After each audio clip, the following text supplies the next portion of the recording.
Predstavte si, že máte vysnívaný dom, už rezervovaný, ale predaj vášho bytu sa začne naťahovať a čas sa nebezpečne kráti. Presne v takejto situácii nás oslovila klientka.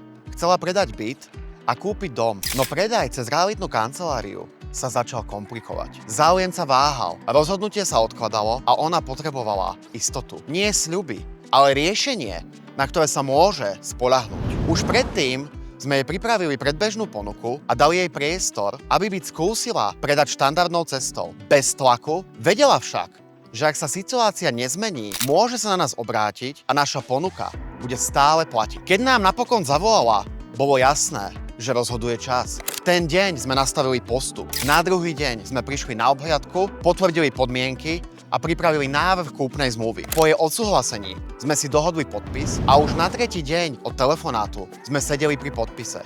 Peniaze sme jej vyplatili tak, aby mohla splniť svoje záväzky a kúpiť dom, ktorý mala rezervovaný. Celý jej plán sa tak nezrútil len preto, že jeden kupujúci zaváhal. A ako celý proces vnímal samotný klient?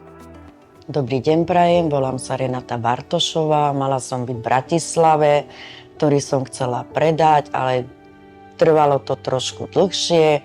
Ja už som mala rezervovaný môj vysnívaný rodinný domček, tak som oslovila pána Nestora, ktorý mi s tým pomohol, prišiel na obhliadku, na druhý deň sa podpísala zmluva, vyplatil mi peniaze a tým pádom som si mohla kúpiť môj domček, a za ktorý ďakujem veľmi pekne pánovi Nestorovi a odporúčam aj vám.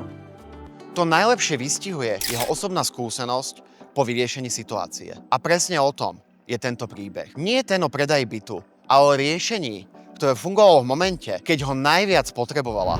Naše ponuky nie sú postavené na tlaku, ani na krátkych lehotách. Ak sa nezmení situácia na trhu, zostávajú platné dlhodobo.